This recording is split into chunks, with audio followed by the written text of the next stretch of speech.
कहते हैं कि जैसा दिखता है वैसा होता नहीं है। जीवन जीते समय न जाने कितने लोगों से हमारा इंटरेक्शन होता है, मगर कौन इंसान कैसा है, वो अच्छा है या बुरा, इसका अंदाजा लगा पाना बहुत मुश्किल होता है। ज्यादातर समय तो ऐसा देखा गया है कि अपने ही अपनों को धोखा दे जाते हैं और दूसरे लोग मदद के लिए हाथ आगे बढ़ाते हैं। ऐसे में किसी भी व्यक्ति के मन में यह सवाल उठता है कि आखिर जीवन जीना कैसे है। अगर आप भी उन्हीं में से एक हैं और इस उलझन को अपनी लाइफ से उखाड़ फेंकना चाहते हो तो सबसे बेस्ट रास्ता है अपनी लाइफ को अलग नजर से देखना। जब तक आप अपनी लाइफ में चल रहे प्रॉब्लम्स को, उलझनों को अपने ऊपर हावी रखोगे, तब तक आप कभी भी जीवन को अपने मुताबिक नहीं जी सकोगे। बड़ी से बड़ी प्रॉब्लम में भी अगर लाइफ को उलझनों का घर न समझकर लाइफ की तरह ही जीना है तो सबसे बड़ी जरूरत है अपने एटीट्यूड को चेंज करने की। मैं ये बिल्कुल भी नहीं कह रहा कि खुद के कैरेक्टर को चेंज करो।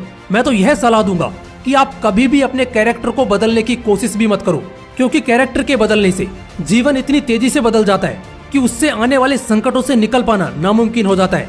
यहाँ आपको अपने कैरेक्टर को खुद से दूर न करते हुए लाइफ के जीने के एटीट्यूड को बदलना है। खुद में ऐसा एटीट्यूड लाना है कि जो लोग आपको कभी ताना देते थे वही लोग आपकी तारीफ करने लगे। चलो मैं आपको एक उदाहरण देके सीधी और सरल भाषा में समझाता हूँ। कभी आपने सोचा है कि शेर ही आखिर जंगल का राजा क्यों कहलाता है? ना तो शेर चीते से तेज दौड़ सकता है, ना ही शेर हाथी जितना विशाल होता है और ना ही उतना ताकतवर, फिर भी शेर जंगल का राजा है। ऐसा क्यों?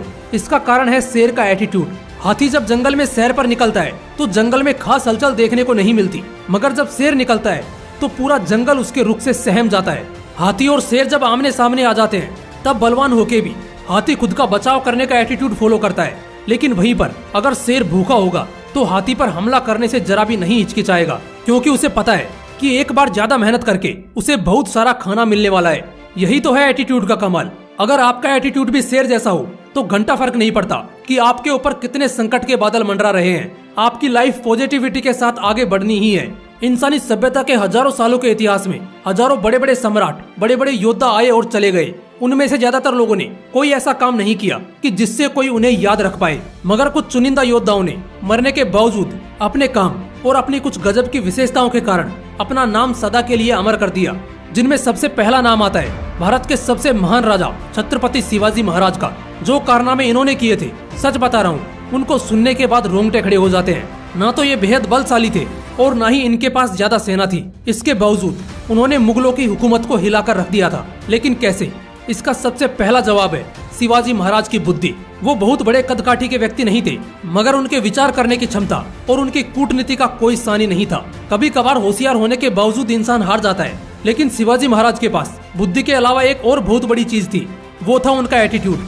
उन्हें कोई फर्क नहीं पड़ता था कि सामने खड़ा दुश्मन कितना ताकतवर है, उसे अपनी कूटनीति से बस धराशाही करना है। उन्हें किसी भी बात का डर नहीं था। इसी एटीट्यूड की बदौलत शिवाजी महाराज ने महान मराठा साम्राज्य की नींव रख दी और आगे जाकर मराठा साम्राज्य इतना बड़ा हुआ कि उसकी किसी ने कल्पना भी नहीं की थी।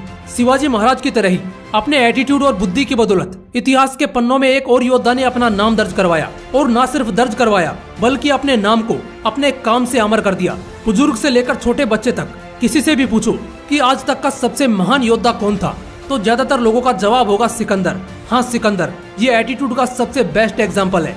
सिकंदर उस आंधी का नाम था जिसने अपने से कई गुना ताकतवर और बड़े साम्राज्य को अपने हार न मानने के एटीट्यूड से घुटनों पर खड़ा कर दिया। कई ऐसे साम्राज्य थे जिन्होंने बस सिकंदर के नाम से ही बिना युद्ध लड़े हार मान ली।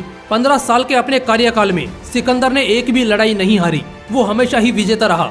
सिकंदर का वजूद ही उसका एटीट्यूड था। उसे कोई फर्क नहीं पड़ता था कि आगे कितना बड़ा और ताकतवर दुश्मन खड़ा है। उसका बस एक ही मकसद होता था कि दुश्मन को कुचलकर अपने साम्राज्य का विस्तार करना है। इसी एटीट्यूड के कारण सिकंदर को सिर्फ सिकंदर नहीं, सिकंदर द ग्रेट कहा जाता है। इसलिए अपना एटीट्यूड हमेशा पॉजिटिव रखो। आगे कितना भी बड़ा चुनौतियों से भरा तूफान क्यों ना खड़ा हो, उससे भागना नहीं है।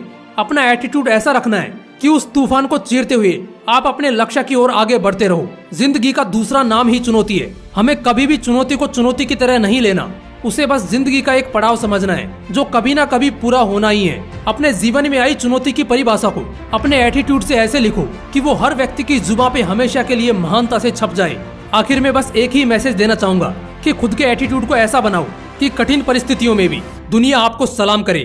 अगर वीडियो से कुछ अच्छा सीखने को मिला हो तो वीडियो को लाइक और शेयर करके चैनल को सब्सक्राइब जरूर कीजिए। फिर मिलते हैं नेक्स्ट वीडियो में एक नए मोटिवेशन के साथ। जय हिंद, वंदे मातरम।